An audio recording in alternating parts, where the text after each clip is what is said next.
News has ensured the Ashes will stay in Australia. On a steamy day at the SCG, the Australians made the third test and the series safe, compiling a massive 518. Steve Waugh and Dean Jones played bright and breezy knocks in the morning before Greg Matthews and Ian Healy steered Australia into unbeatable territory. The England openers survived some worrying moments before appealing against the light. Stephen Waugh was facing his own crisis. With his place in the team in some danger, Waugh determined to hit his way out of a form slump with the help of some inept English fielding. But in full flight, Waugh succumbed to Devon Malcolm's short-pitched onslaught. Jones then took on the role of aggressor. But he was suffering in the oppressive heat and was stumped by Russell, standing up to paceman Small. It was a fine piece of work by the English keeper, in contrast to his teammates, as Matthews put the heat on the fieldsmen, running at every opportunity, and they wilted under the pressure. The former court jester of Australian cricket cut England to the quick, and for them, there was nothing funny about it. Their agony compounded when Matthews was caught off a no ball. Ian Healy gave great support until he was out for 35. When Rackerman was bowled by Hemmings, Matthews was running out of partners. But his fourth Test century was accumulated brilliantly. Pulled away. That'll be the century for Matthews. It put Australia in an unbeatable position. For England, the writing was on the wall. Matthews squeezed the spirit from the old enemy before he was out for a magnificent 128. And the catch is taken by Eddie Hemmings. The end of Greg Matthews. England faced just one spellbinding Alderman over in fading light.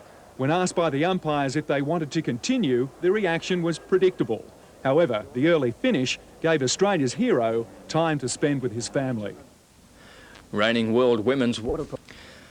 Well, racing went ahead on a very heavy track at Caulfield after more than 67 millimetres or 2.5 inches of rain. But punters did a good job, most winners being well supported. The first on the program, this went to a slightly easy Grey Legend who got out to 5-1 before coming from last to beat Sungi Wong in Dendy Beach. The second, this was won by Irises, who's now started twice. For 2 wins, the second horse, I Won, was a nice effort.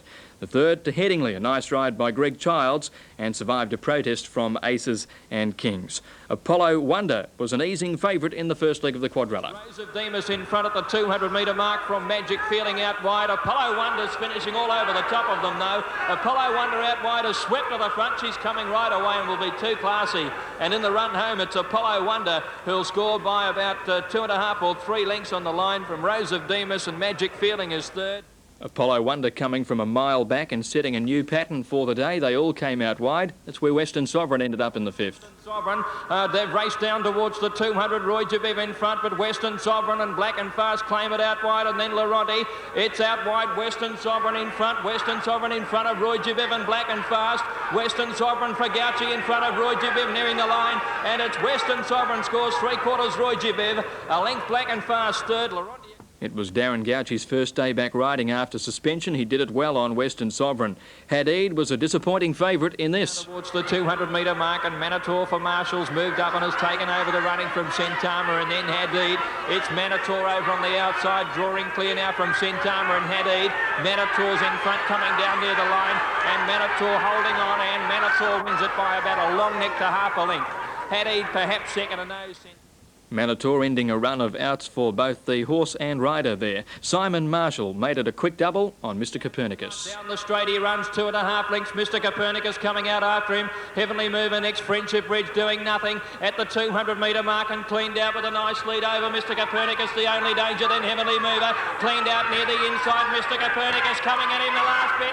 Mr Copernicus does better. Mr Copernicus has got up to win it by a length and a half to cleaned out, and flying home Bold Ranch a third. First up from a spell, Mr Copernicus at 13-2, Downing cleaned out at 16's, Bold Rancher making up ground in third place. And the last went to Pretty Tidy, returning to the winner's circle for the first time since September 1989. Now the daily double today, 2 and 5, 21.80. The extra 1 and 2, 6.75. Quadrilla, $250.90 for treble 2.5, and the quad extra, double 2.5 and 3, $867.80. Ballarat swimmer Stuart Fox.